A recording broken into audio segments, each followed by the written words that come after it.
Good morning, everyone. Welcome to our Wednesday webinar. We're going to get started in just a second. Today, we're going to learn the purchase contract. I have a prepared scenario for you guys with a couple and kind of what their situation is. So, excuse me.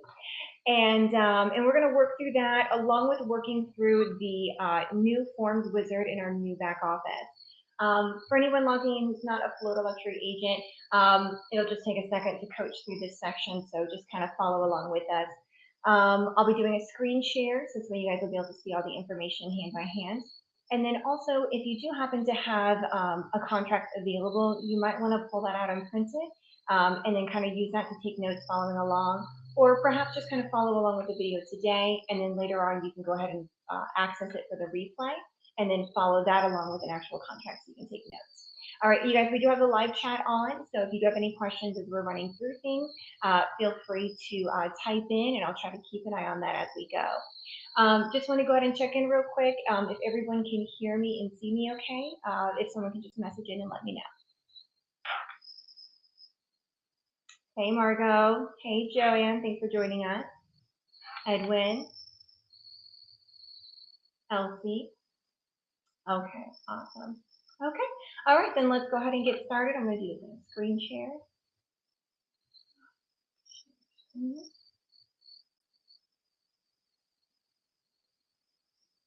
You guys bear with me. You know, technology hates me.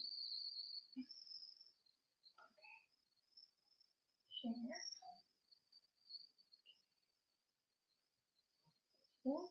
Okay. Okay, all right, so in our back office, in our new back office, we've totally redesigned this so it's super easy and it saves you a ton of time and a ton of energy. First thing we're going to do is we are going to click on our contract buyer forms wizard.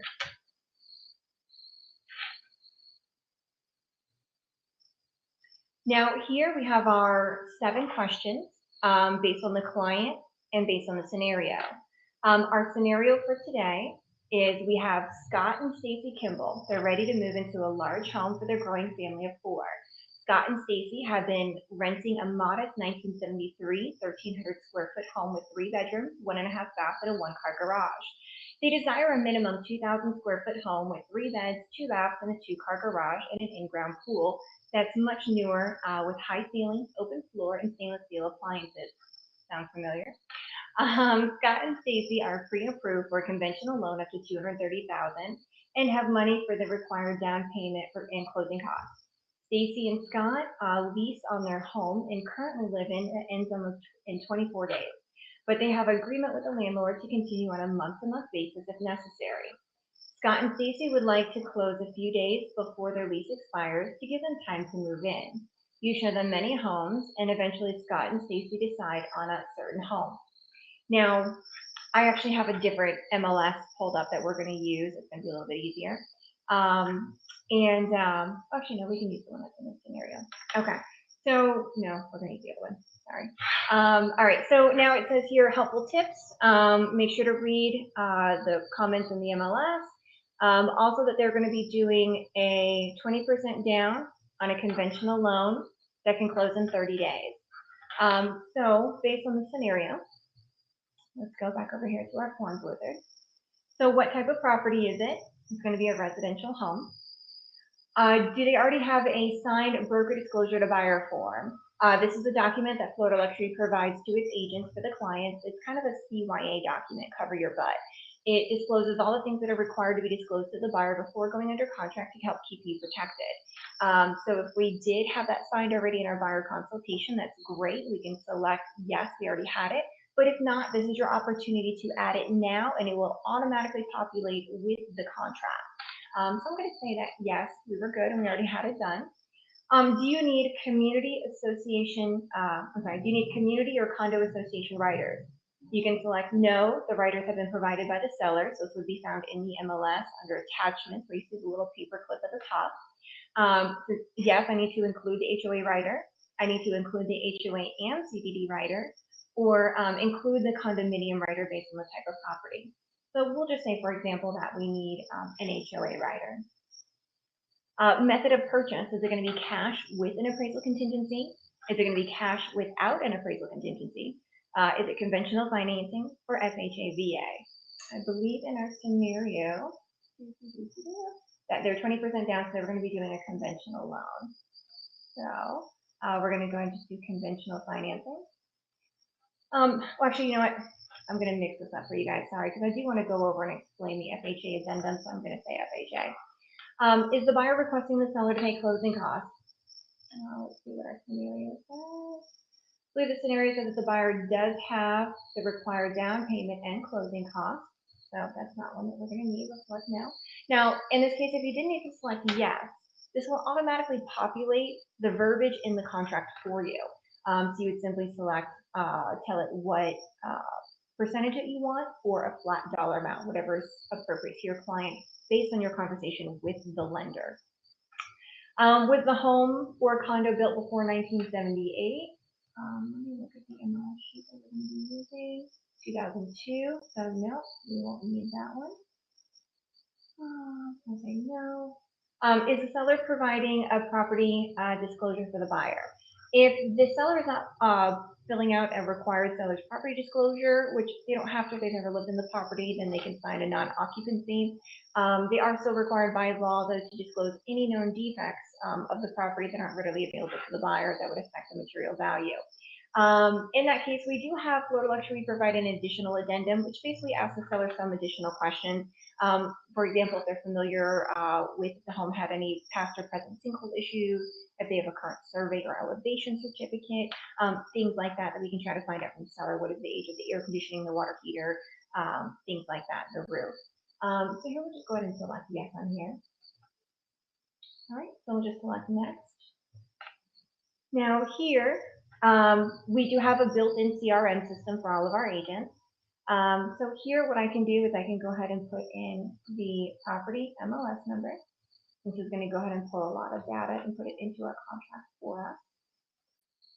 Okay. Enter my buyer's name. Now I do already have them in my database system, and we're going to work with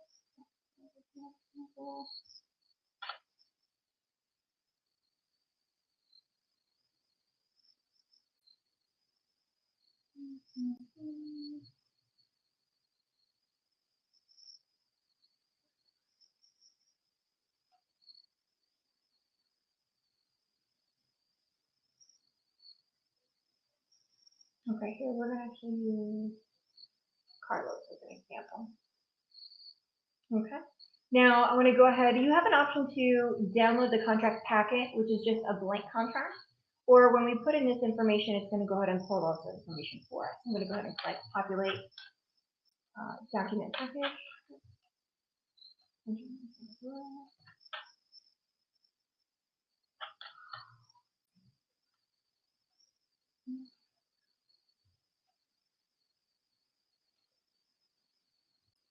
Sorry, you guys, bear with me as I said technology.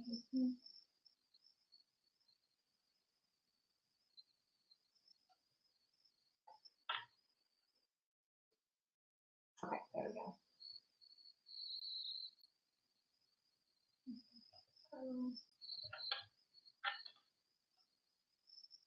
This is not nice.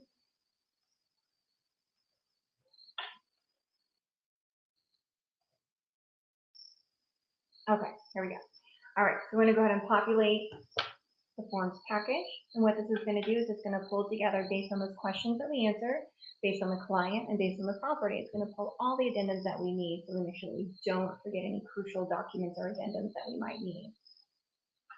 All right, so here we go.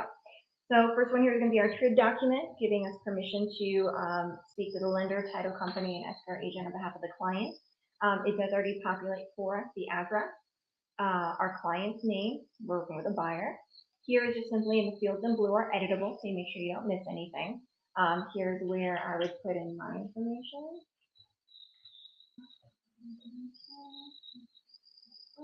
Okay. Next document we do automatically include for buyer protection and also seller protection as far as wire fraud. This is informing them to be careful of that. And then here's our contract. So because of the way that we set it up through the Forms Wizard, is it did populate a lot of the information that we needed, such as the address, legal description, things like that. All right, so we're going to go ahead and we're going to tear this apart line by line starting now. All right, so obviously the first line of the contract is going to be the seller's name. So we're going to have the MLS sheet here open. And just for quick reference, right here in the MLS, the tax ID number here, this is something you can click on. It's a quick link that's going to take you to Realist.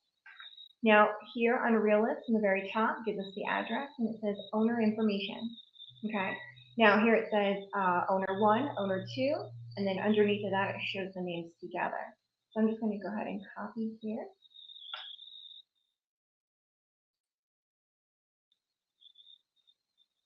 Oh, it goes into an editable. We're going to paste. All right. Buyer's name, obviously. Now, you definitely want to make sure your buyer's name is printed exactly how it is on your pre-approval letter. You should, of course, already have a pre-approval letter before you take your client out showing property.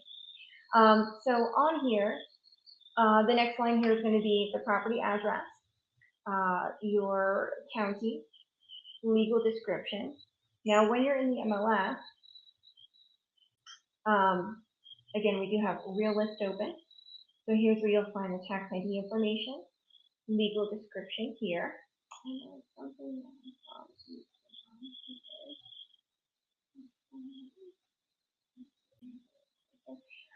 Tax ID number.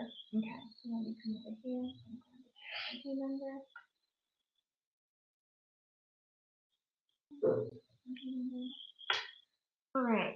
All right. So now we're hopping into some real stuff. So here's section B, personal property. So it does say, unless excluded in paragraph 1E or by other items of this contract, the following items are owned by seller and existing on the property as of the date of initial offer. Okay, so that's really important, you guys, as of the date of the initial offer. So anything that's in the home, when you went and looked at it and made the offer, these items are considered to stay with the property unless otherwise stated. Initial offer, including, as of the day of the initial offer, are included in the purchase, such as the range oven, refrigerator, dishwasher disposal, ceiling fan, intercom, light fixtures, drapery rods, draperies, blinds, window treatment, smoke detector, garage door openers, security gate, and other access device, storm shutters and panels are all considered personal property that will stay with the property. So some of the items that you typically see that are not on this list are going to be things like washer and dryer. Okay, so let's go back and look at our MLS sheet. Now over here under interior information, there's an area here where it says appliances. Oh, here we go. Keep changing the MLS. Appliances included. So here it does say the dishwasher disposal, dryer. Okay. Now washer and dryer are actually considered a personal item. Okay. So if it is listed in here, then you need to have it on your contract. Super important. The contract supersedes the MLS. So technically, and this is a lot of the details that a lot of people don't understand about contracts, is that just because it's in the MLS does not necessarily mean that it's going to stay there. It's what you put in the contract. So under included items, I need to put washer and dryer. Okay. Is everyone keeping up with me so far? Okay, perfect. All right. So here we have dryer is an extra item, water heater, microwave, range, refrigerator, washer, water softener. Okay, water softener is another one that I believe is not mentioned in that contract. So here we need to type in washer, dryer, water, softener. All right. Now also, if there was something like, a shed that could easily be taken down and taken with the property, if that's something that the client is interested in having stay there, you need to type that in. Also things like surround systems. If somebody's advertising that the home has a 108-inch projection screen TV and surround systems and all the equipment, well, that's something that needs to be typed in this section too, specifically. If there's something like a hot tub and the client wants to include that with the contract, that's something that needs to be typed in here. Again, just because it's in the MLS does not necessarily mean that it's going to stay with the house unless you put it in the contract. That's why this section is so important that you understand that. Okay, so other items, Also, too, next section here is going to be, oh, I'm sorry, pool equipment. That's another one too. So previous contracts actually used to have pool equipment typed in here. Now it does not. So this is why it's so important to stay up to date on current contracts. So if this property did have a pool, good thing for us to go and look at.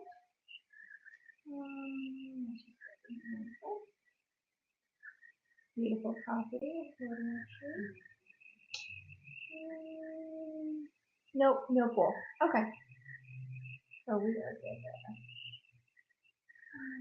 But if it were, I would type in here all pool equipment and accessories. Okay. Excluded items.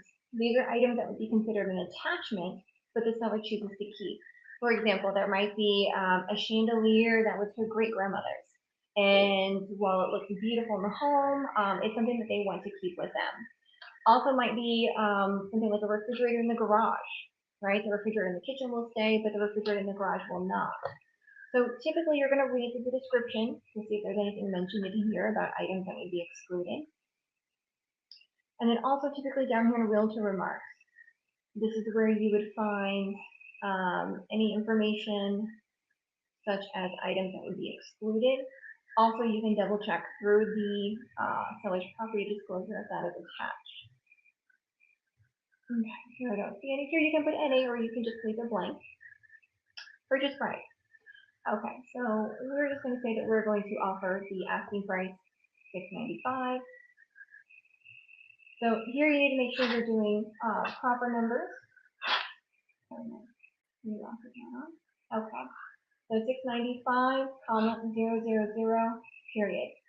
Especially if you're writing any kind of like a HUD offer or something of that nature, they're very specific that your commas with the commas and you have periods. So just be in good practice with that now. Next section. Sorry, can't talk today. Initial deposit to be held in escrow in the amount of blank. Check one, it can either accommodate the offer, which means you collect that now, send a copy of it with your offer, or to be made within blank days, if left blank 3 days after effective date. If neither box is checked, then II, the second option, shall be deemed selected. So in here, typical earnest money, you can let your client know, is usually between 1% and 2%. This is their skin in the game. This is their good faith effort, saying that they're going to put up this money now, and it's to show good faith that they're going to perform their section of the contract, the things that they're supposed to do. And if for any reason they are in default for the contract, then this is the money that they would be forfeiting, basically. So let's just say we're going to go and do 1%, and we're going to go ahead and put down $7,000.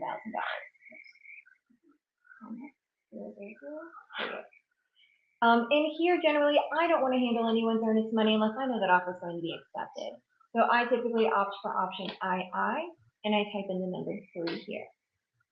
Now, a lot of times your title information is going to be down here in the realtor comments. If not, then if you know you're going to be making an offer for your client, good practice is to reach out to the listing agent right away. Thank them for allowing you to show the property. Your client has some interest in discussing an offer. If there are no attachments in the MLS, then you want to request that, well, one, I would like to ask to make sure and confirm the property is truly active and available, because you don't want to waste your time making an offer and getting your clients excited if not. Listing agents do technically have 2 to 3 days to update the MLS with the status. Does that always happen? No, sometimes we get busy. So definitely want to confirm it's active and available to make an offer. Then I want to find out who the title company information is, who would they like to hold escrow at. And then also request any disclosure. Seller's disclosures, lead-based paint, HOA, any of those. And of course, if it isn't an HOA, you want to try to contact them and find out if they do have the HOA documents as far as rules and regulations. This way you can present everything to your client at once so they can make an educated offer. If I do not have those disclosures at my availability when I'm first making the offer, I still do not wait to make that offer. I put that together, I share with them the information that's in the MLS, and then we proceed forward from there. All right, so now this is a Florida luxury listing, so I know that they're going to use typically Crown Title. Okay. And then you just need technically one of these three things here, some form of identification of which office this is. So you can either put in the address, the phone number, or the email address, just one of those things there. Section B, additional deposits to be delivered to escrow agent within blank days after effective date. Now, typically in most properties, it depends on how you negotiate, but most of the time you're not going to have an additional deposit. If you're dealing with like $1 million properties, then a lot of times what they might do is say, okay, I'm going to give you $10,000 down today. Then after inspections, if we're good on inspections, then I'll give you another $10,000 down at that point. And this is where that would go in that section. So I'm just going to put 0 and try not to leave blank, especially here, because anyone can go back and try to write something and you might not catch it. Next section here, financing expressed as dollar amount or percentages. So I'm going to show you guys both ways on how to do this section. I've had conversations with a few lenders recently, and the way a lender prefers it to be written is going to be, so let's say they're doing a conventional loan, 20% down. They would like to see this more as percentages instead of actual numbers, but I'm going to show you both ways to do it. So financing would be 80%, right? I put 20% down. Other would be 0, I mean, unless they're going to do another deposit or something like that. Balance due to close. Now, this is not including anything to do with buyer's closing costs, prepaid, or prorations. Okay, so this is basically what's the rest of the 80% would be 20%. Okay, or technically the way the lender prefers it to be written is balance. This is really the simplest, easiest way to do it. I've always kind of thought this method because I prefer to have real numbers to make sure that my math is correct. But apparently this is the easiest, simplest way that lenders prefer that we do it. But I will show you how to do the correct way here today as well. So understanding how to do your financing math, it's real simple once you see it worked out. So we're going to take our purchase price. So purchase price $295, 1, 2, 3. And financing amount. So if they're putting down 20%, that means that they're financing 80%, right? So you times 0.8 is 556,000. So that would be your financing amount. They're financing 80% of that. All right, balance due to close would basically be that remaining 20%. So then again, we do everything based off the purchase price. 695, 1, 2, 3 times 2 equals. But now remember, we are putting up $7,000 of earnest money today. So, and that should everything go smoothly and get to closing, that $7,000 would come off the balance that's due to close for them as far as their down payment. So it'd be $139,000 minus your earnest money. Okay, minus 7,000. So what we did is we took the remaining balance of the 20% down minus the 7,000 they're putting in earnest money. So balance due to close would be down payment minus earnest money, which is 132. 1, 2, 3. And the way you double check to make sure you did this correctly is you just add these bottom 3 numbers, and they should equal your top number. So for example, 132, 123, plus 556, 123, plus 7, 123, is 695,000. So we know we did our math correctly. So you can do it either way, whichever way you prefer, whichever way your broker prefers. Totally up to you, but those are the 2 different ways that you can handle that section. All right, next section here, number 3. Time for acceptance and offer and counteroffers, effective dates. If not signed by buyer and seller, and an executed copy delivered to all parties. So it's a really important section that when you go back, I want you to highlight or underline. So it must be delivered, signed, sealed, and delivered. So if not signed by buyer and seller, and an executed copy delivered to all parties on or before this date, this offer shall be deemed withdrawn, and the deposit, if any, shall be returned to the buyer. Unless otherwise stated, time for acceptance and any counteroffer shall be within 2 days after the day the counteroffer is delivered. Okay, so a few things going on here. So the acceptance time, right now in our fast-moving and competitive market, we want acceptance time to be as quickly as possible. I generally suggest 5 p.m. the next day. So this way it gives time to get the offer over to the owner, them to review it, and to get back with you with at least a counter. Now, what happens is if the offer goes past that time frame, and again, I like to put 5 p.m. the next day, You do not have to have a time at all. If you do not put a time in at all, then it's technically midnight. I usually like to wrap up my day and, get things over and not deal with this at 9, 10 o'clock at night. So that's why I put a time frame in there. You don't have to. So if it goes past that time frame that you put in there, technically this offer is dead. You're saying, Mr. Seller, I reviewed your home. We would love to move forward based on these terms. Our offer is good until this deadline. Now, if the offer is reviewed by the seller and accepted or countered and returned back to you prior to that deadline, then everything is in play and we're moving forward. Now, if we go after that deadline and the seller has not responded or sent anything back to you, then at that point, the ball is really kind of in the buyer's court. So if we go after that deadline, let's say it's the next day, and the seller finally gets around to reviewing the offer and they accept everything. They don't make one single change. They sign off on everything and send it back to you. While it looks to be an executed offer because everything is signed, sealed, and delivered, it technically is not because that offer expired at that deadline. Now, at this point, the offer is presented back over to the buyer. We're outside of our acceptance period, so it's in the buyer's court now. So the buyer now can decide, okay, great, yes, I want this home, let's move forward, okay?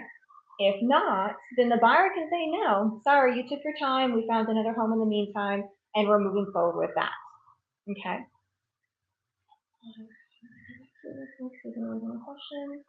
Okay, hold on, let me get some questions real quick.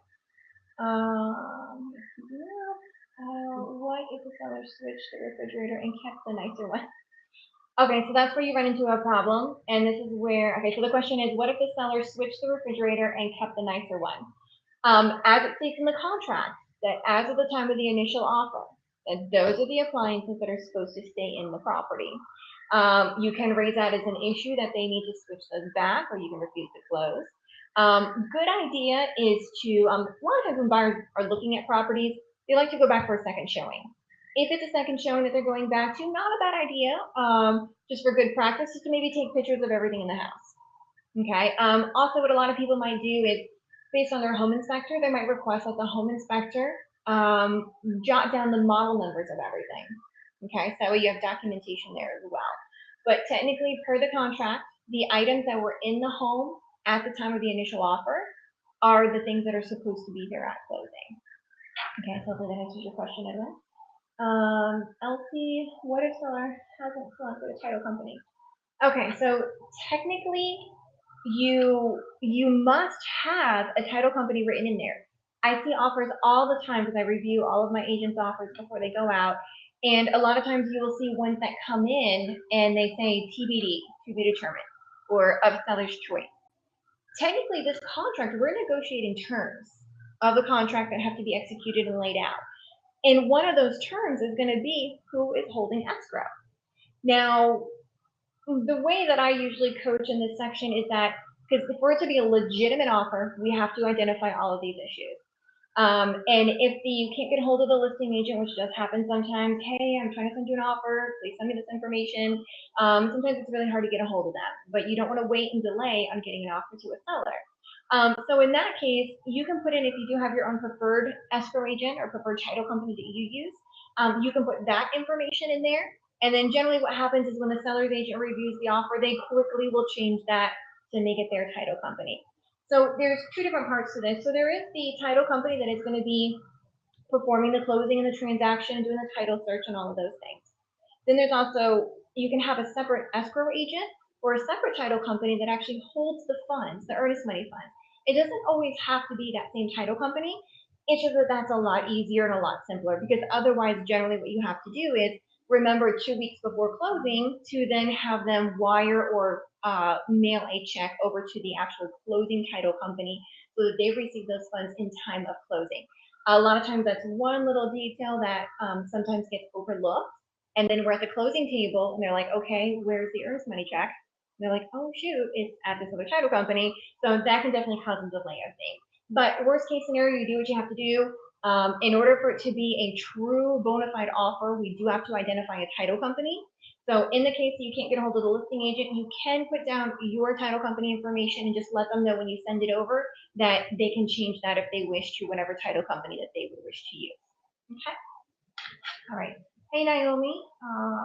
I had that happen the other day. They wanted to keep their refrigerator and replace it with the builders. Okay, so yeah, again, that is something that is wanting to be changed after the time of contract. That can be, remember, everything's a negotiation. You know, if that's something that the buyer and seller do agree to, then we put it in writing, everyone initial off on it, and then move forward. Okay. All right, so that's where we were. Sorry, I'm used to teaching this class live instead of webinar style, so it's a little different. So thank you guys for being patient with me.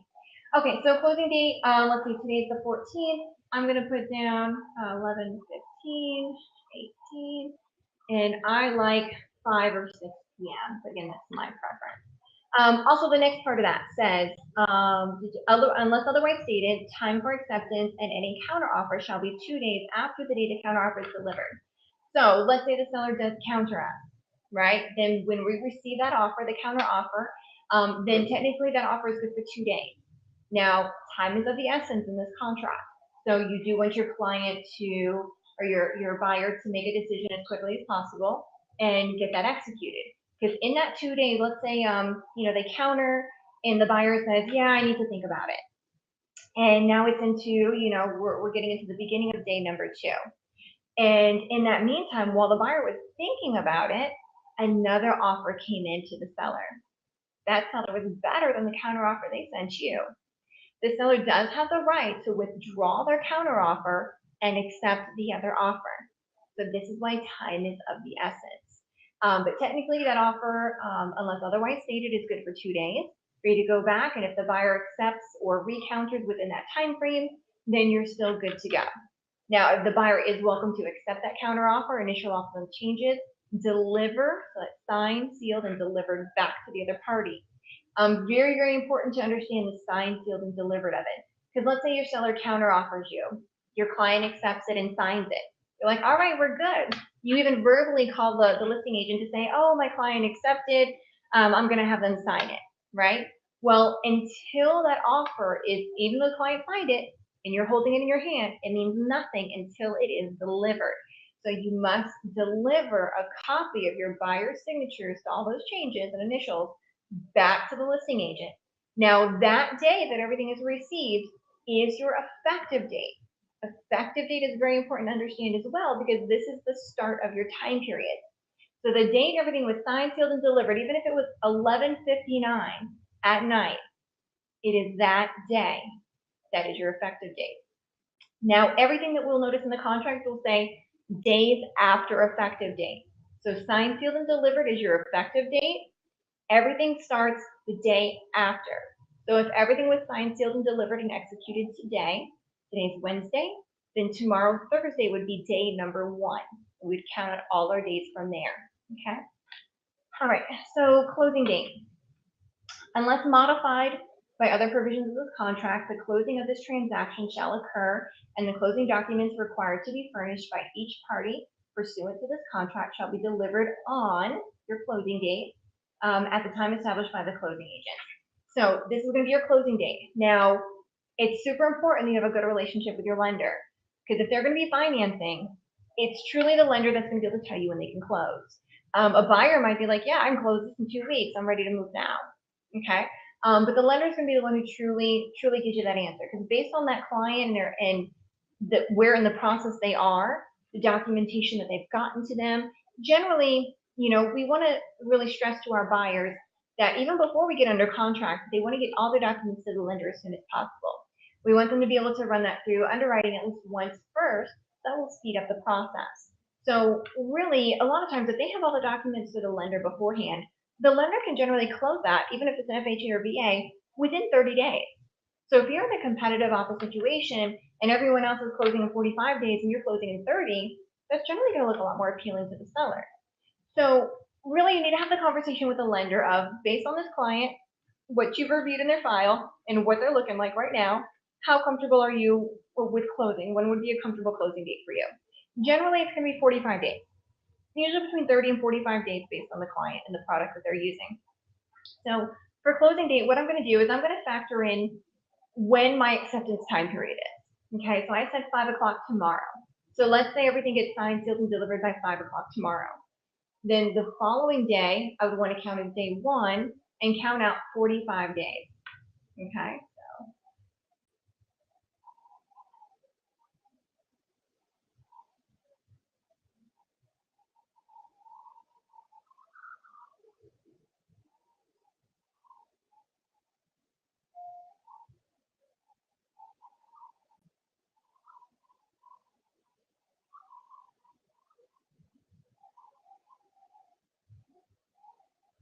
Now here 45 days lands on a Saturday.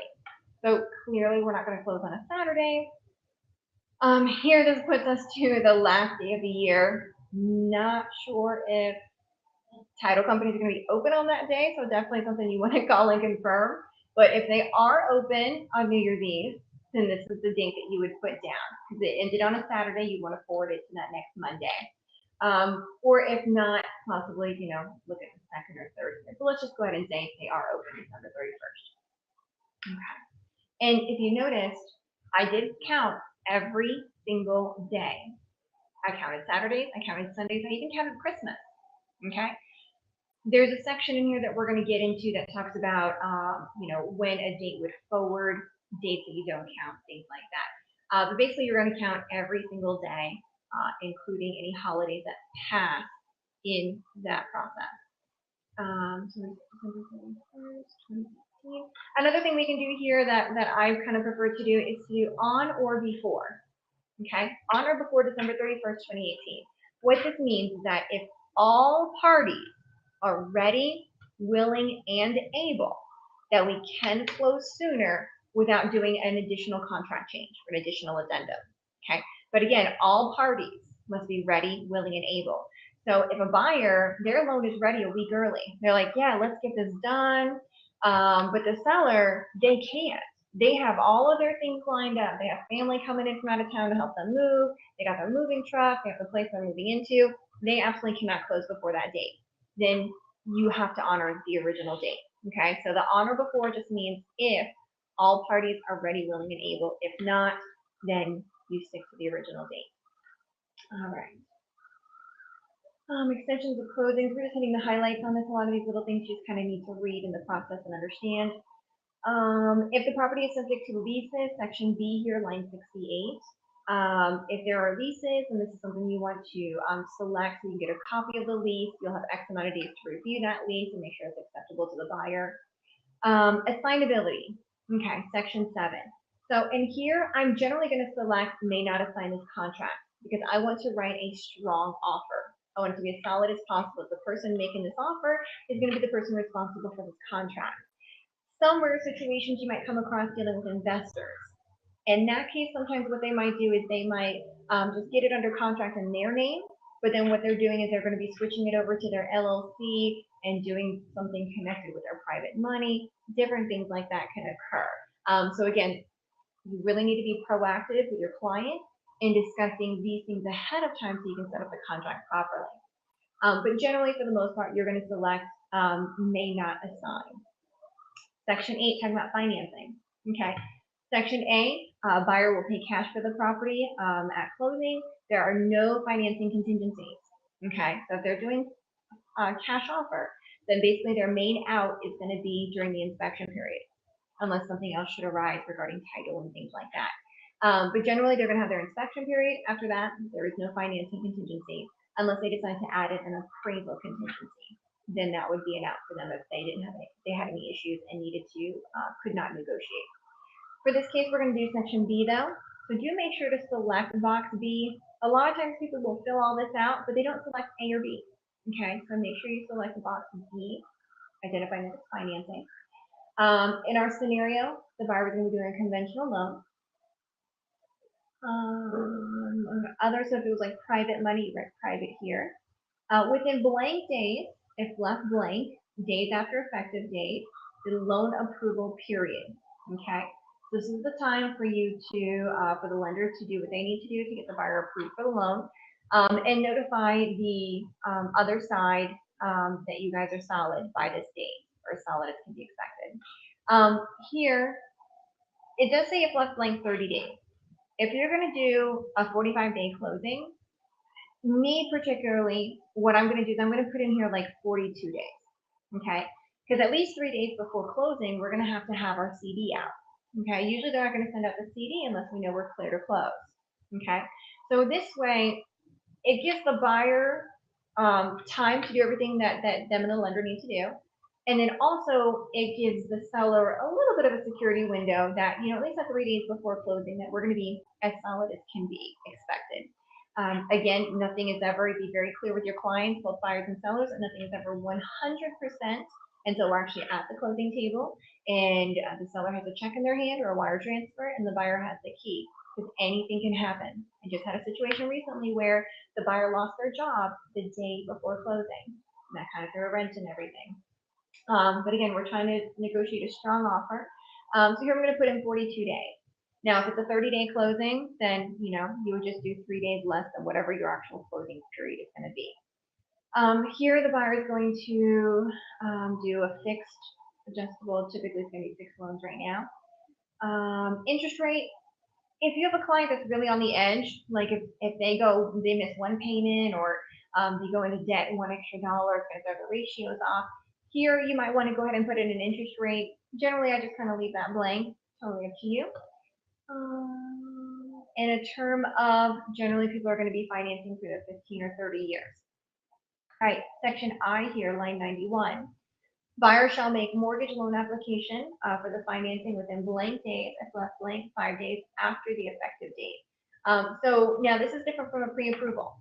This is going to be their actual loan application, which generally needs to have an address attached to it.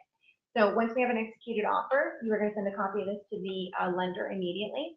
And within 5 days, the buyer needs to apply for their actual loan application. Now, to make this stronger, your client has good communication and is very effectively communicating with the lender, then here we can make this 3 days or 2 days, something like that. That's going to be realistic to your client based on your conversation with them to try to, again, strengthen this offer. Or you can just leave it at blank 5 days or leave it blank to give them plenty of time to do that. Now, important stuff that you guys need to understand is right down here, section II, all the way down through basically line 122. We're going to cover this real quick.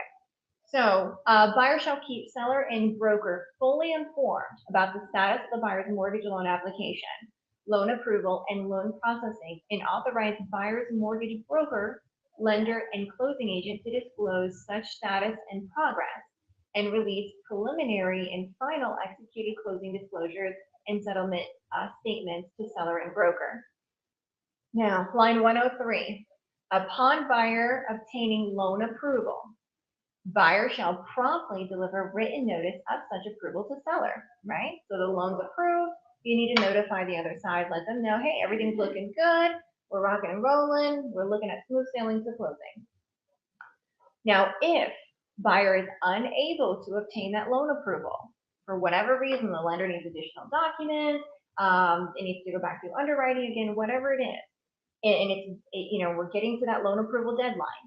If the buyer is unable to obtain loan approval after exercising of diligent effort, then at any time prior to the expiration of the loan approval period, again, prior to the expiration of that deadline, buyer may provide a written notice to seller stating that the buyer has been unable to obtain loan approval and has elected to do one of the either.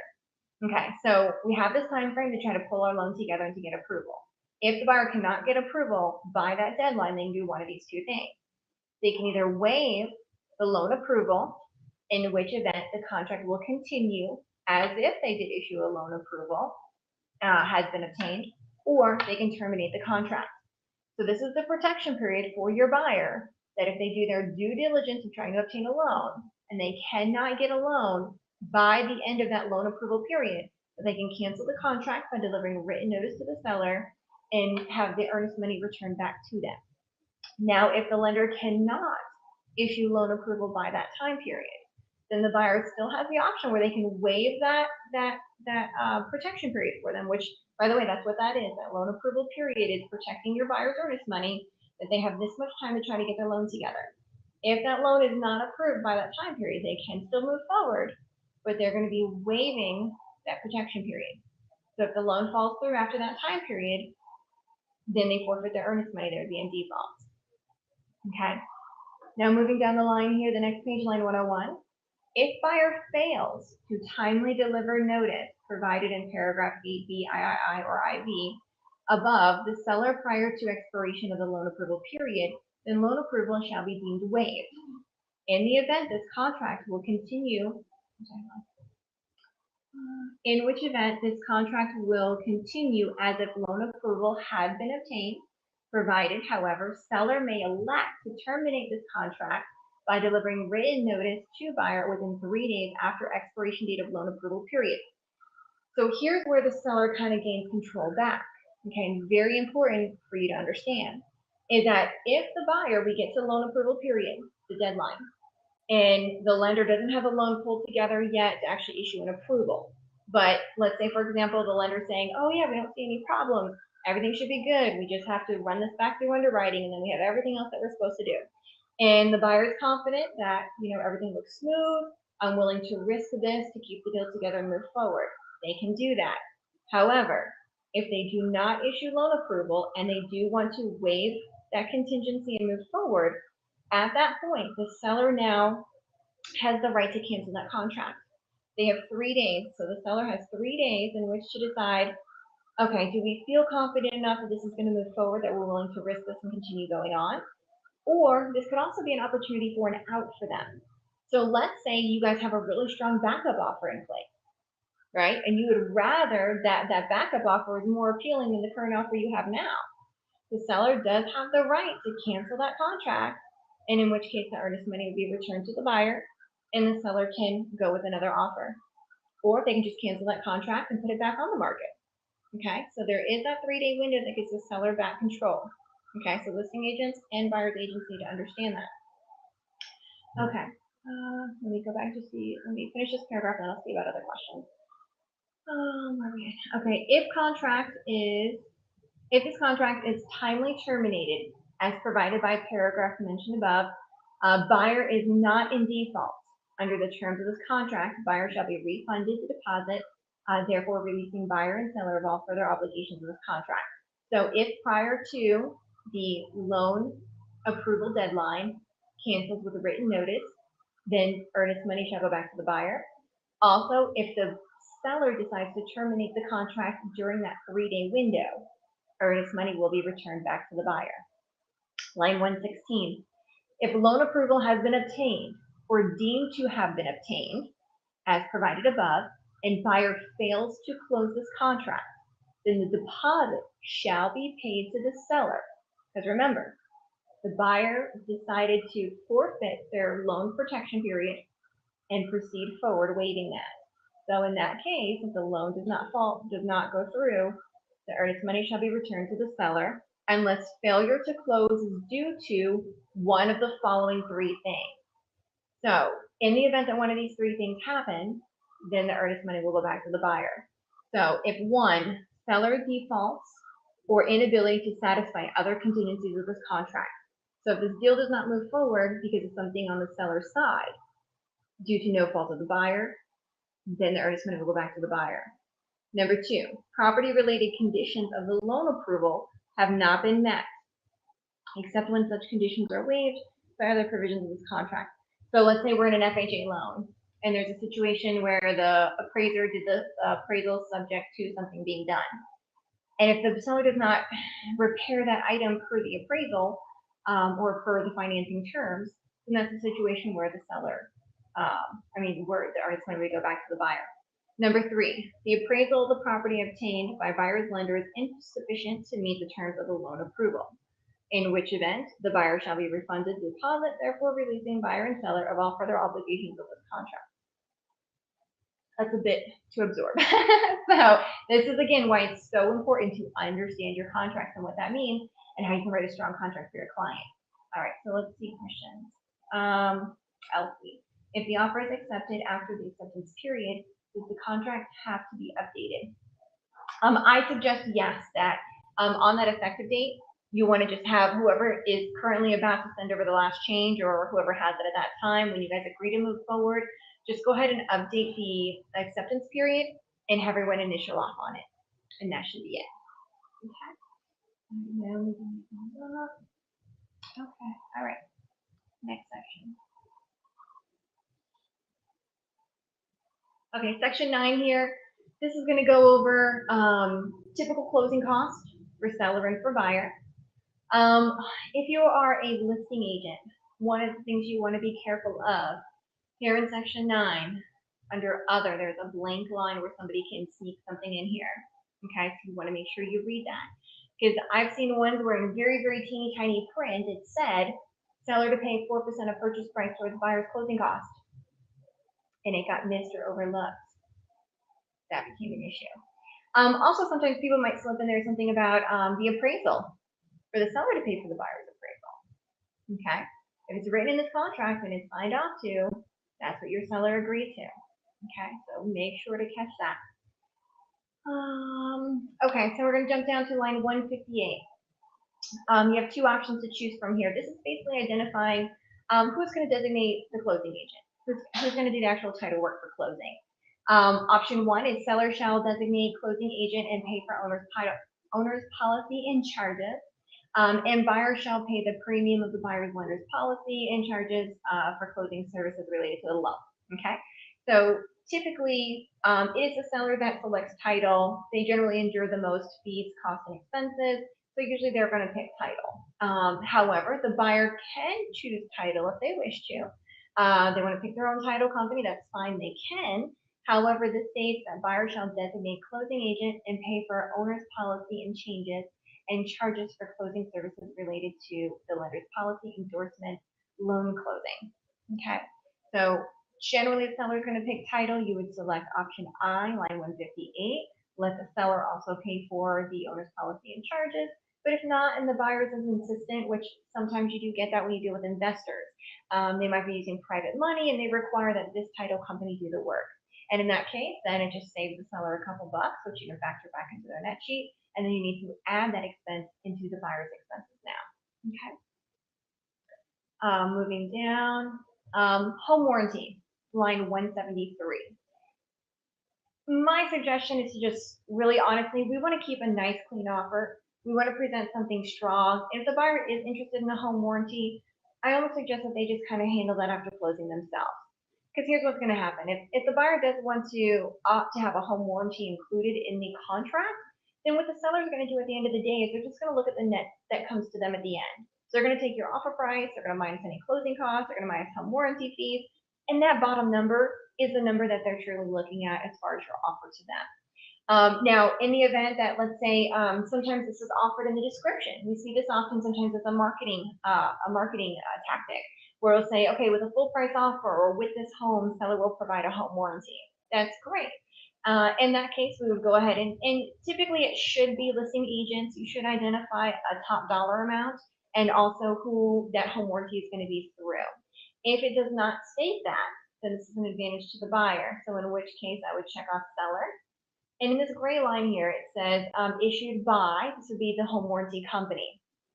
What I would state in here for the buyer is to write in here, to be determined, or TBD, to be determined by buyer, okay?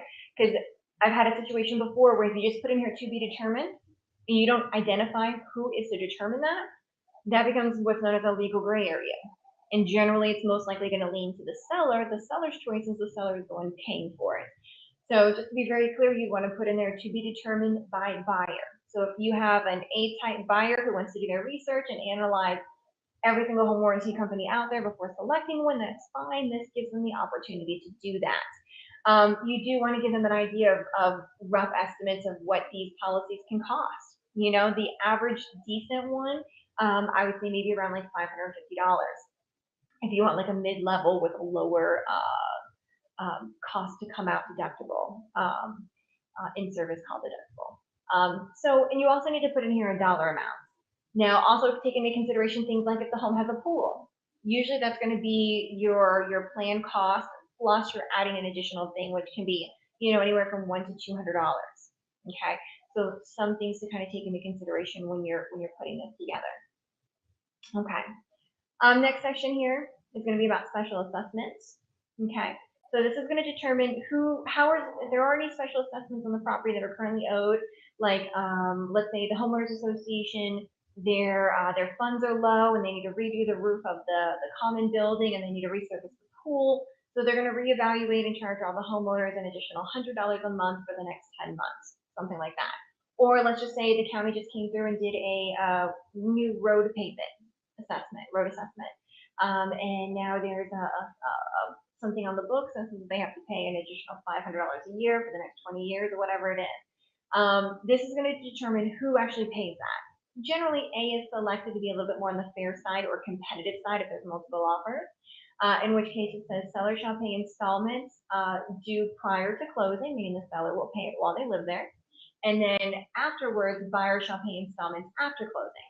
Okay, so the seller will pay their portion while they're living there. And then afterwards, the buyer will continue the payments after that while they're enjoying the home. And the other option here is B, which is seller shall pay all assessments in full prior to the time of closing, meaning that the seller is going to pay the full bill, the buyer doesn't have to walk into anything. So again, something to know both on the listing side and buyer side, understanding that, so you make sure you're negotiating a strong offer.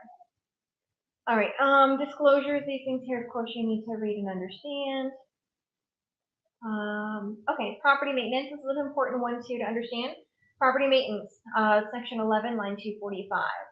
Except for ordinary wear and tear and casualty loss, seller shall maintain the property, including but not limited to the lawn.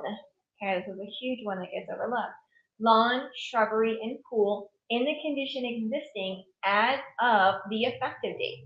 Okay, so the condition of the home as of the time of contract, minus normal wear and tear, the property must be maintained in. Now, I don't care if the seller doesn't live here, they moved out, whatever it is, there's tenants in the property, that property still needs to be maintained. If after contract, somebody breaks a window, the seller is responsible for fixing that window. That window was not broken at the time of contract.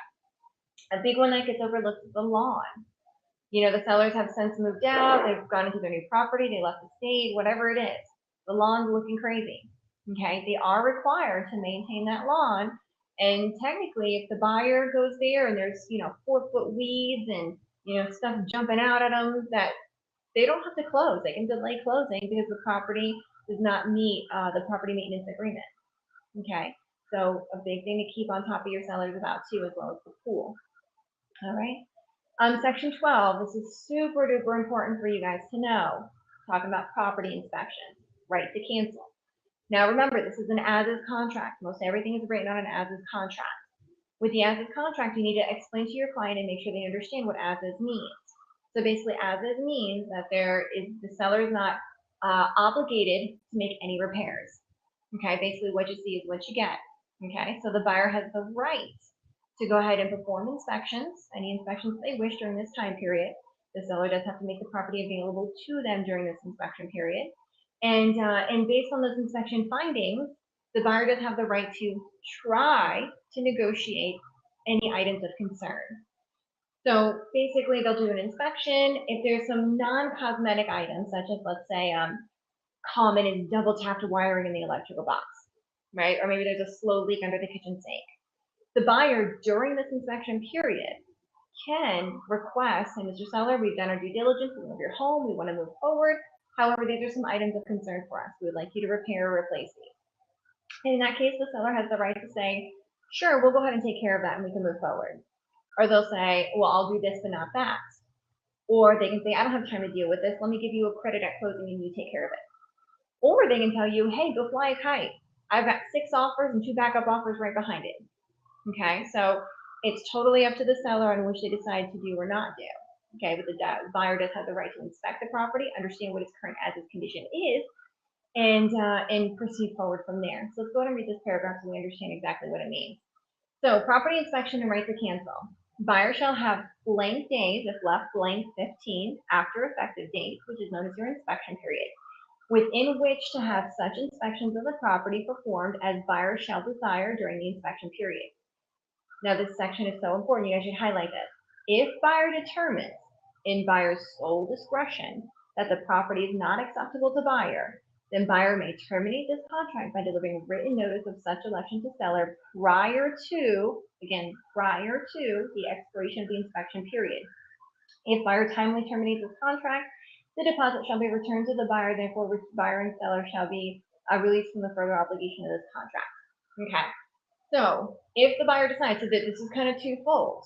Okay. So where the seller, this contract is typically preferred by sellers because it does not obligate them to make any repairs. Okay. And that's all open to negotiations. However, at the same time, the flip side of that, that the protection against the buyer also is that if they decide in their sole discretion that the property is not acceptable to them, that they can cancel the contract during that inspection period. Now, a seller, of course, is going to want that period to be as short as possible. Okay, we're working for our clients. We want to make sure they have enough time to get everything done. When we're in competitive offer situations, it's kind of hard to ask sometimes the seller to take their property off the market for 2 weeks for us to do our inspection. Okay, time is of the essence in the contract. So I already kind of am proactive and I prep my clients. Once we get under contract, we want to do the inspections immediately. We want to know what the home is and if it's going to work for us. We don't want to waste our time or anyone else if it's not going to work. So when you're in a competitive offer situations, typically what we're putting in this section is 10 days. I find that 10 days is plenty of time if you order your inspections immediately.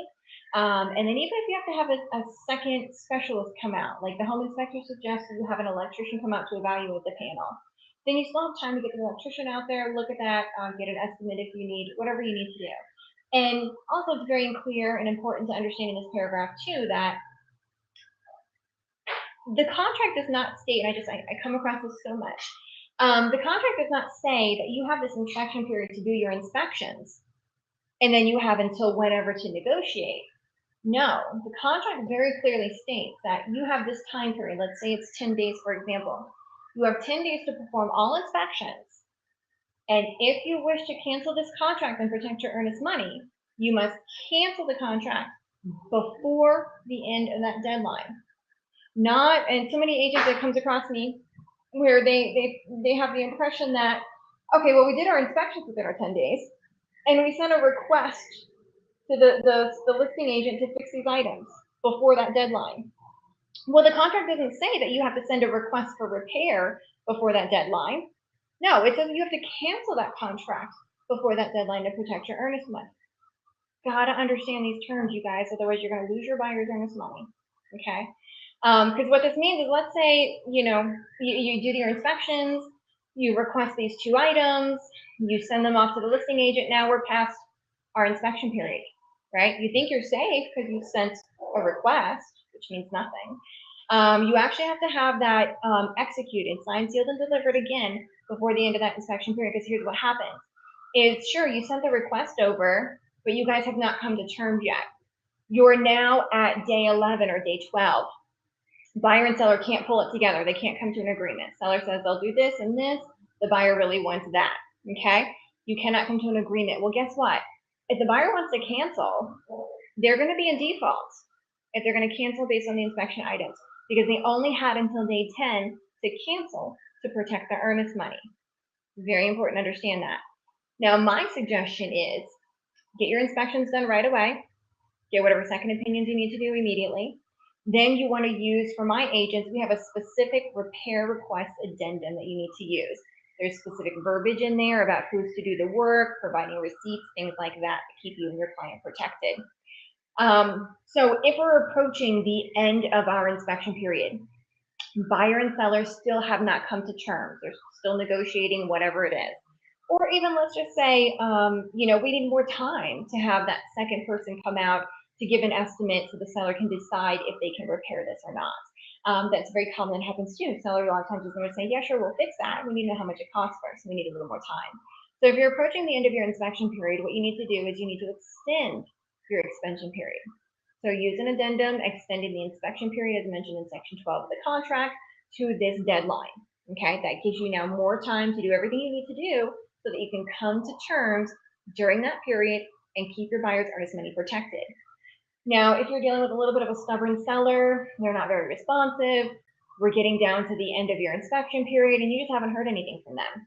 You're like, hey, midnight tonight, this is our deadline. We got it. We got to get this worked out. I got to protect my client's earnest money. In the event that you're having a non-responsive seller, or if the seller is not willing to extend the inspection period, then here's what I suggest doing. On the last day of your inspection period or prior to, you want to resend them. I resubmit a copy of our inspection report with the items mentioned.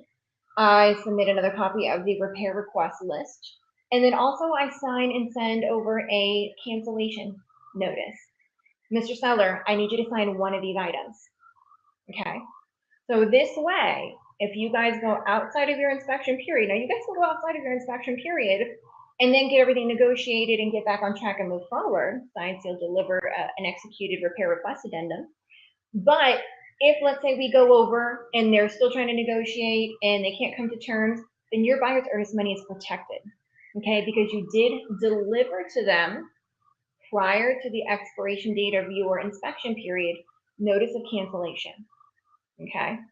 So hopefully you guys are with me. Let me go back and see if you guys have any questions about that.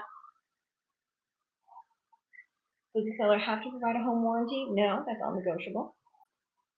If the offer was accepted, but the buyer wants to extend the inspection period, what do we do? Okay, good question, Edwin.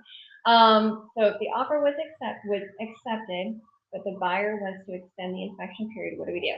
So that's where we would fill out, we actually have an addendum for that where it says to extend, you want to extend the contract, the financing period, the inspection period.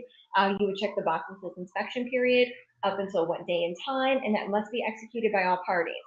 Okay, so if this, and it does have to be agreed upon. So in our contract, we initially put, let's say, 10 days.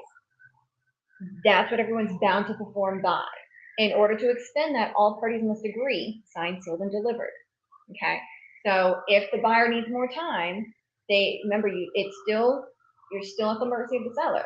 Usually a seller wants to keep it together. If you just need an extra day or two, usually that's not a big deal. Okay, but if you did a 15-day inspection period, and your client kind of dillied around to the very end and now they're getting around to doing stuff, I would maybe understand if the seller didn't want to extend that. You have 15 days to get this done, and you're just now doing your inspection 3 days before the end. Okay, so this is why it's so important about being proactive and setting up proper expectations with your client right from the very beginning. Once we get this under contract, we're going to order inspections immediately. We're going to review that inspection report and make sure everything's satisfactory to you, or else we have time to negotiate with the seller. But again, we need to do that all immediately. Time is of the essence. Okay, so hopefully that answers your question, Edwin. So again, remember, you're still at the mercy. And if you get down to the very end there where you're at the last day and the seller's not willing to extend, then again, I would use that method of sending back to the seller's agent a copy of the inspection report pertaining to those items, your repair request addendum again, and then also your cancellation saying, Mr. Seller, we need you to sign one of these. Okay, so if you guys can work it out, that's great. But if not, and they can't come to terms, your buyer's earnest money is protected. Okay, so super important paragraph to understand. Final walkthrough, section B here, it says on the day prior to closing or on closing date prior of closing time, buyer basically has the right to go and do a final walkthrough of the property to make sure that the as-is maintenance has been continued and everything is as it should be. So any items that were supposed to remain in the property are there, any repairs that were done. One of my suggestions that I do to make a strong offer for my clients is in my repair request addendum, I like to put in there that the seller has until 5 days prior to closing to complete all repairs and submit to us paid work receipts. Okay, and then I want to go in during that time, I want to go ahead and do not a final walkthrough, but I want to do a repair walkthrough. So I want to go, excuse me, I want to go back through and make sure those items are repaired properly into my buyer's satisfaction. Because here's what happens sometimes, actually a lot of times, is we get to the day of closing, right? The morning of closing, we're closing at 10 o'clock, 9 o'clock, we're going to go do our walkthrough. We go do our walkthrough and we realize that not all the repair items were done. Or let's say they weren't done properly. Excuse me. Then what's that going to do? That's going to cause stress, crazy stress for the buyer and seller, mostly the buyer. Sorry, guys. And it's going to delay the closing. Okay. I'm done. Because technically, the buyer doesn't have to close if those things aren't done. Okay, so it would delay the closing, which would throw everybody off, the lender, everyone. So best to be proactive in those situations and go do a what I call like a repair walkthrough. And again, you can write that right into your repair addendum, saying the buyer has the right after inspections are completed, to go and do a walkthrough of those inspection items, verifying that they are done to completion and to the buyer's satisfaction, and to provide paid work receipts. So this way you're trying to be proactive, and you're trying to not have undue stress at the last minute, which is typically what happens. All right, SYGN professional advice. Again, very important. Number 14, we can only give them advice. In our expertise in the field of real estate, we never want to look at a roof and say, oh yeah, that roof looks good, you should be fine. No, we always want to have, recommend that. That's why we have a professional inspection done. Let the professionals come out, review that, let you know, and then you decide what you want to do from there. Really important sections to understand as well here. Section 15, buyer default. If your buyer is in default, this is what's going to happen. If your seller is in default, this is what's going to happen. If we have a dispute, here's the dispute resolution that we agreed to. Talking about attorney fees. Next section is going to talk about title. Usually have the title company handle all of that survey. Liens, time. Okay, so this is super important. Section F, line 420. Okay, so time. This states calendar days shall be used in computing time period. Time is of the essence in this contract. You've heard me say that several times today. Other than time for acceptance and effective date as set forth in paragraph 3, any time periods provided for or date specified in this contract, whether pre-printed, handwritten, typewritten, or inserted herein, which shall end or occur, shall end or occur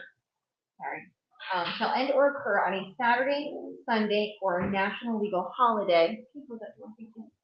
Or national holiday. Or national holiday shall extend to 5 p.m. the next business day. So when we have, for example, collecting of our earnest money, okay, that they have to get the earnest money to the title company, that's going to be 3 business days.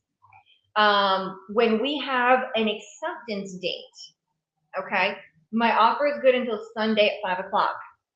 That does not mean that it's actually Monday. No, these are hard dates, okay? The acceptance date is a hard date, and your effective date is a hard date. So let's say everyone signed, sealed, and delivered on Saturday. That does not make Monday our effective date, okay? So your effective date, your execution date are hard dates, whether they fall on a weekend or not. This is going to pertain to basically what I say, like everything after acceptance. Everything after acceptance and earnest money is going to follow under calendar days. Calendar days means you count every single day, Saturdays, Sundays, and holidays in the process. The only time this comes into play is if the last day only. So if day 8 is a holiday, you count it. If you need to go to day 10, day 8 will count if it's a holiday if you're going to day 10. So let's say day 10 is our end date, okay? Day 10 falls on a Saturday, Sunday, or holiday. Then you would revert to the next business day by 5 o'clock. Now, typical time frames in this contract is going to be the end of the day, meaning midnight. However, when you are extending something due to this situation, it does clearly state that it would be 5 p.m. the next day, next business day. Okay, so hopefully everyone's with me because that's super important. So calendar days, when you're counting out your loan approval, you're counting out your appraisal timeframes, you're counting out your inspection timeframes. This all starts the day after effective date. So signed, sealed, and delivered is your effective date. Let's say that's today. And the 15th would be day 1. Okay, then I'm going to count every single day, even if there's a holiday in the middle. I'm going to count Saturdays and Sundays until I get to that last day. Whatever that last day is, unless it falls on a Saturday, it will be that day unless it falls on a Saturday, Sunday, or national holiday. Then it will be 5 p.m. the next day. Okay, very important you understand that. Okay, all right. This is all kind of what I call legal jargon, but again, you need to read this and understand it. Okay, section 19. This is talking about all the addenda that's a part of the contract. Okay, so this is clearly identifying in the beginning that these are part of the contract. Okay, so for example, if it is an HOA association, okay, we need the HOA document signed. We would check off HOA. If it's an FHA VA loan, that's a required document by the lender. You want to include that. If you're now with FHA and VA, the appraisal contingency is built into that for you. Okay. If you're doing a conventional loan, I suggest you adding the appraisal contingency in there. It gives your buyer, excuse me, it gives your buyer a little bit more control. Okay. Per the contract, it does say that the property has to appraise per the lender. Okay. Well, based on the loan type that they're using and how much money they're putting down, for the lender to close that loan, the appraisal doesn't necessarily have to be the purchase price. A lot of times it has to be within a certain percentage of the loan amount.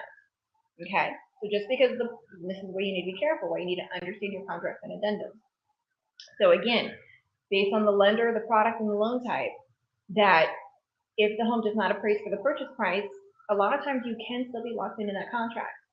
Okay, if the lender can still push the loan through, that's not necessarily an out for you.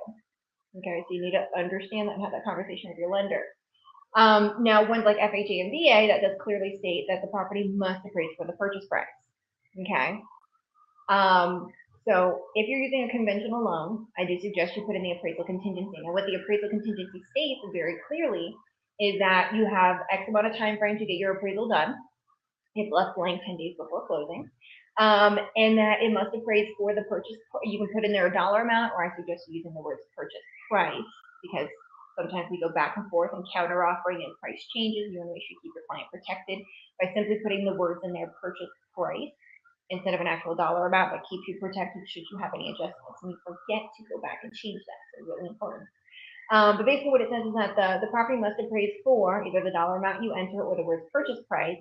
Otherwise, the buyer does have the right to cancel. Okay, they can't get that negotiated out. So it gives your client a little bit more of an edge, and it puts them more in a power position there. Also, things like, if the property's in a flood area, you might want to include that addendum if price of flood insurance is a concern of your client. One that we're coming across a little bit more often now with our fast-moving market is sale of a buyer's property.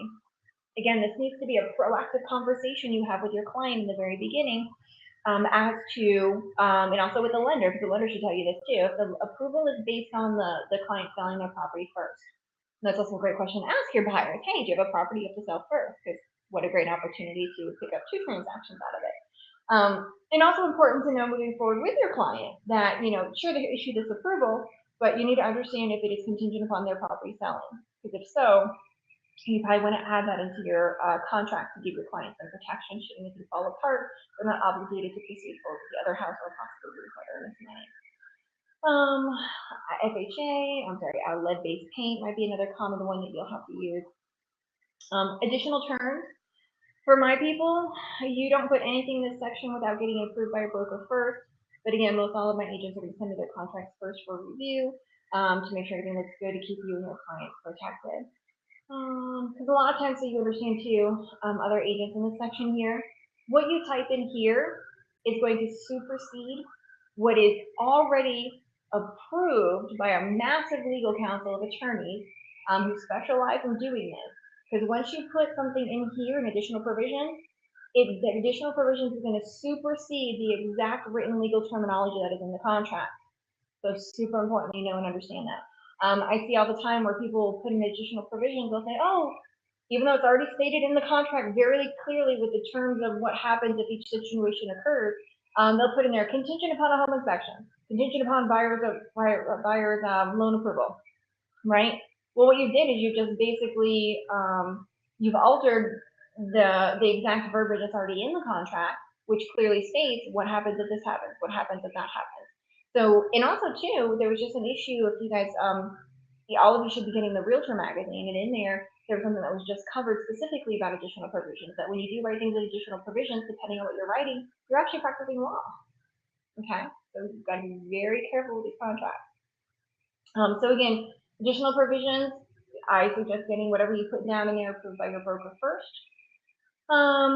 This section here is just where you put in the listing agent's information, your name. Okay, and here I did include the HOA. So here in the HOA disclosure, all right, so that's the contract, right? Pretty, not too hard. I know it seems like a lot, but it's really a lot of fill in the blank, but you do have your obligation to read all the lines in between to make sure you understand those. If you guys have any questions so far, we're going to do the addendum. No? Okay, so good. Everyone's keeping up with me. Okay. All right, so now just hop into a few of the common addendums here. So the purchase contract, HOA association. Okay. So with this document, here's where you'll put in the name of the community. If there's a fee, you'll put that in over here. And just so it can be found in the MLS too. So generally down here under community information. Here this doesn't state anything about it, but if it had a community, there was an HOA, it would say what was included in that HOA, what's included in the community, what that cost is. If it's $125 a quarter, a year, a month, it's important that you have that information in there as it is per the HOA. So let's just say it was $135 a quarter. So put that in there. If there's any proposed changes, the listing agent should need to fill this out and let us know. If there's any special assessments, things of that nature. Good to have in here the contact information. Listing agents, you should have this filled out at the time of contract, the time of listing with your client, all the addendums, and put it in the MLS. It just makes life so much easier for everyone. This way, if they do have any questions directly about the HOA, they can reach out to them instead of calling you. Additional addendums here, the FHA. Okay, so with the FHA addendum, a lot of people kind of miss this one too. So here's section 2. This talks about inspections and appraisal. So in addition to the requirements of paragraph 12 of this contract, which is the inspection period, seller shall comply with applicable FHA or VA regulations regarding termite inspection, roof inspection, and appraisal repairs, collectively known as appraisal repairs. The cost to seller for appraisal repairs shall not exceed X amount of dollars, which cost is in addition to the cost required to be paid under paragraph 9 and paragraph 12. Okay, so this is going to be referring to, so this is outside of the inspection period, right? So we have our inspection period first, generally. We're going to negotiate any of those items, right? That's something totally separate. It is proactive, though, to kind of understand the loan type and the lender requirements for that property. So, for example, generally with FHA and VA, it is a government guarantee loan. They want to make sure it's a safe property, it's a good investment, all those good things their clients are going to be protected. So with that, they want to make sure certain things like there's no exposed wiring. Okay, they want to make sure the plumbing is all connected and working. The air conditioning has to be hooked up and working.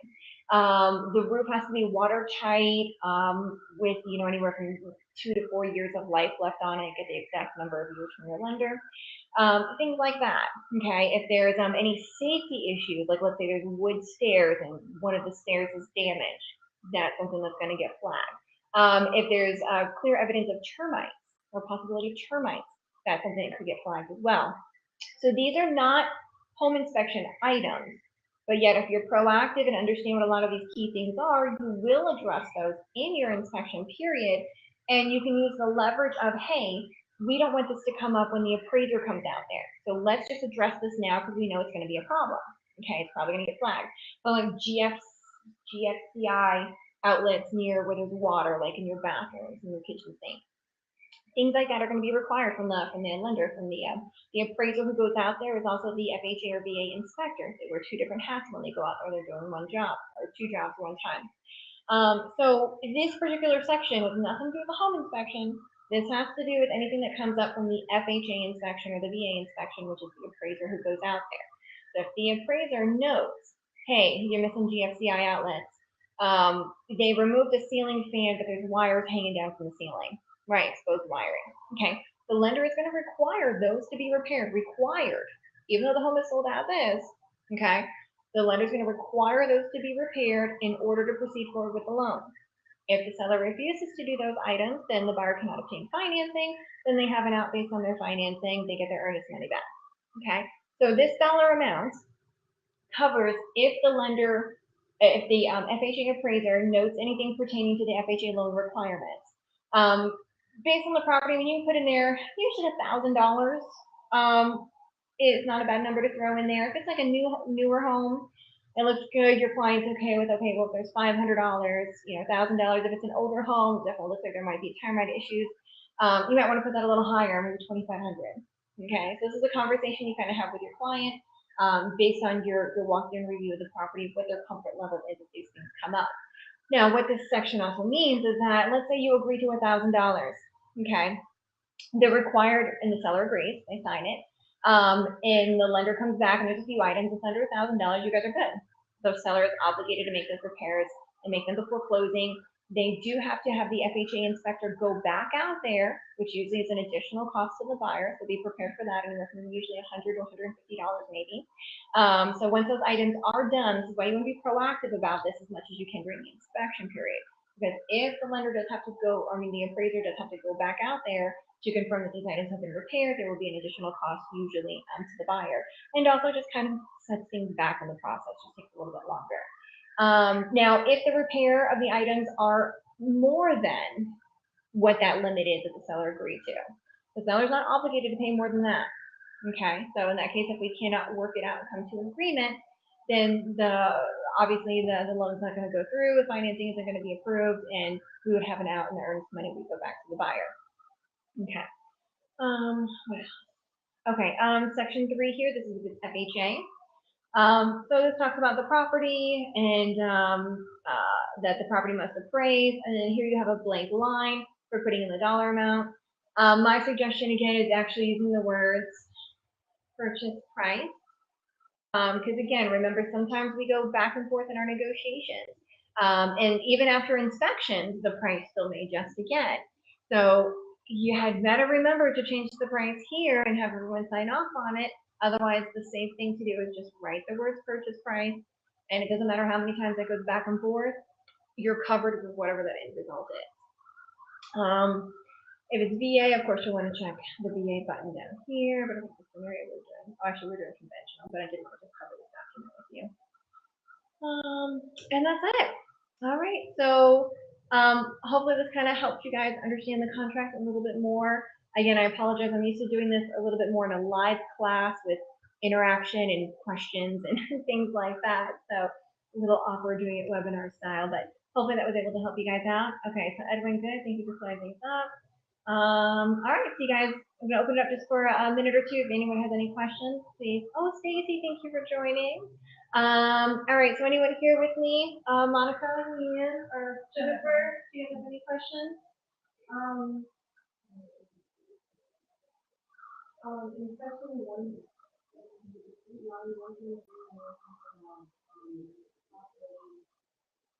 the home warranty. Is that should we advise the buyer not to?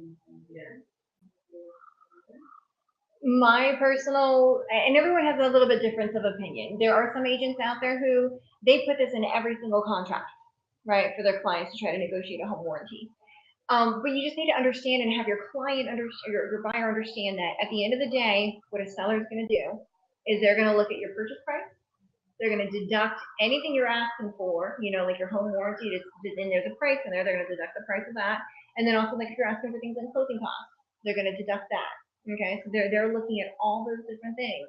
And then they're basically looking at that bottom dollar. What is the net offer to me at the end of the day? Okay, so as long as they understand that, same thing with closing costs. If they're offering, I'm going to give them a full price offer, $250,000, but I want them to pay for $5,000 in my closing costs. Well, you're not really giving them a full price offer. You're not giving them $250,000. You're really giving them $240,000 or $245,000. Okay. So my suggestion to my clients, if they do want to do a home warranty, I generally just suggest that they come in with the offer that they want to make, and then they have time before closing, or most of them are within 30 days of closing, that you can pick one of those up, so they can do the research and then decide which company they want to go with, and just kind of handle that on their own. Because a lot of times when the seller is offering one, they are usually saying, we're going to offer you this one from this company, and really I would almost rather just say, hey, well, instead of you paying for the home warranty, we're going to take that out. So that kind of gives us a bit of, let's say, a $400 credit, and we can just kind of, take that savings and later on just go get, one on our own that we want to pick, you know, because the one they're offering you, most likely the seller's offering to pay for it, it's most likely going to be the cheapest, you know, type thing out there. And that's why I was very clear to say that if you are going to negotiate that, if your client is interested in negotiating a home warranty with the offer, or if the seller is offering it, to put in here to be determined by buyer. Okay, but you do have to still identify a dollar amount up to a maximum amount of, you know, I think the one that when I've done my research last, the one that I found was that I preferred, that seemed to have the best coverage of everything and the best reputation. Believe it or not, if you go to the Better Business Bureau and you look up home warranty companies, it might be a little shocking to you. Most all of them have like D's and F's, like in horrible, horrible reviews. At the time when I looked at mine, Old Republic did have the best review. I think they were like a B or a B plus, which I didn't find any other company that had a B at the time. They were all more like C type thing, D, whatever it was. And they were also, they seemed to give the most coverage for the best price. Not that I'm sitting here trying to sell Old Republic, but just based on my research that I found, that seemed to be, I think you could get the middle product. There's like 3 different levels of product. You would get the middle product, which covered a good amount of stuff, with the lower deductible, which is only like $75 each service call. And I want to say that was approximately $550. That seemed overall to kind of give you the most bang for your buck. They have the best reviews. But then again, you have to think about, does it have a pool? Would the buyer also want to have pool coverage? Or let's say limited roof coverage. You know, those are additional things you would add on to that. So you try to guess a good amount on average as you can. And then, of course, you know, if the client goes with, or the buyer goes with another company that it costs a little bit more, then they would just, you know, pay the difference of whatever that would be. Okay. Jennifer, do you have any questions? I pretty much know the contract because I done full transaction already. Okay. But like every single time I would have questions like when the different situation. Yeah, every situation is going to be a little different. So that's why I definitely recommend. You can't take enough contract classes. I mean, even just for example, every time I teach a contract class, we do it live, and we get engaged in conversation and we talk about scenarios. And there's always something new that ends up coming up arising, and we all learn from each other. You know, sharing our experiences and things that we've been through. So definitely in the contracts, you know, everyone has a different way of doing things. And it's one of those things that, you know, I don't think you can take enough contract classes, you know, just get in there and take as many as you can, because each time you might pick up something new or a new tactic, something like that. Also another thing real quick, guys, as you see, we're running into a lot of competitive offer situations, where, you know, we might be coming in and, you know, we're even offering full price and we're getting beat out. A little tactic that's gone a long way for me when I know that we're going into multiple offer situations, depending on the comfort level of my client or my buyer, a lot of times I might have them actually write a heartfelt letter to the seller, right? Giving you that edge, building that emotional attachment to your client. Your buyer loves this home, right? They got 2 kids. It's you know, right down the road from grandma and grandpa's house. It's a school district you always wanted to put them in. How they love that big tree, that big oak tree in the backyard, and the first thing they want to do is hang a tire swing there for the kids. You know, how they walked into this home, the seller's property, and it instantly felt like home. You know, they envisioned their first Christmas, you know, whatever it is, you know, this is a great tactic to come in there. And when you're in these competitive offer situations and you know this is the property your customers or your buyers definitely love and they want to get involved in, you know, also it doesn't hurt too sometimes, you know, depending if they're like a beautiful little family with a new baby, you know, even include a picture of that. You know, I definitely suggest more sticking to the letter, just because you never know with certain people. But you know, whatever it is, it's going to give you a little bit of an edge. Definitely, you know, if you know you are in a competitive offer situation, and I'm not shy either, I will ask the listing agent, do you have any, along with, you know, is the property currently active and available still, so we can make an offer? Who's your title company? Please submit the disclosures. I'm going to ask them, you know, do you have any current offers on the table, or are you expecting any? Okay, good thing to know if there's competing offers. If I do know that there's competing offers in hand, or that they've had conversations with the other agent, I'm not shy either. I will ask, well, you know, the offers, are any of them at or over asking? Now, they don't have to tell you the answer to that. Really, it's kind of based on what their clients instruct them. But at least I think it's a polite way where you're not saying, hey, what is it going to take for me to make this happen? You know, what price do I need to come in? That can be considered a little bit rude. But I don't mind asking, or any of the offers at or over asking price. Now, if they do disclose to me, which a lot of them will, because of the way I ask it politely, they kind of giggle, they kind of know what I'm doing. They'll say, okay, well, we're they might say we're over asking. Okay, then I might push my limit a little, and I'll follow up with, okay, well, are we a leap? Are we a limp over asking, or are we a leap over asking? Okay, because again, it's all about working for your buyer and trying to get them the home that they love, and finding out that information and being proactive. You've heard me use the word proactive a lot in this webinar. It's super duper important. You be proactive, know what to ask, know how to put your buyer in the best position. Also, things to make a tighter offer again is going to be cutting down your inspection period. A seller wants to see that you're going to come in, you're going to be proactive, time is of the essence, you're going to get your inspections done immediately, and either it's going to work or it's not. Okay, very clear. If it is great, let's move forward. If not, let's not waste each other's time, and let's move on to other things.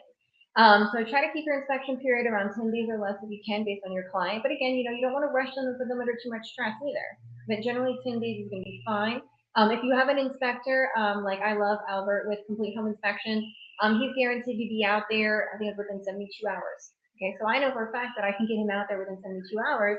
I might even push to do an inspection period in 7 days if I really have to, if it's that competitive.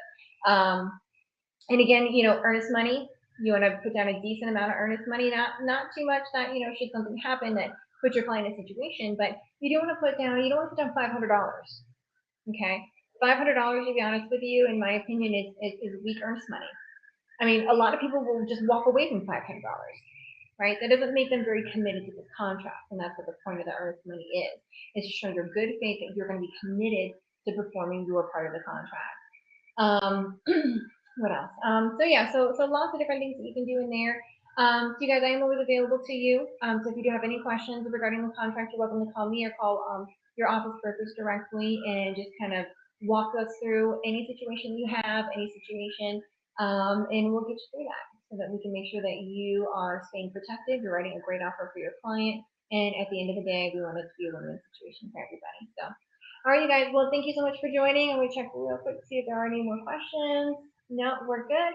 All right, you guys, thank you so much for joining. And remember, you can always go and watch this again on the replay anytime. I do suggest you go back and watch it with a contract in hand so you can take notes. All right, you guys, make it a wonderful Wednesday. Thanks so much.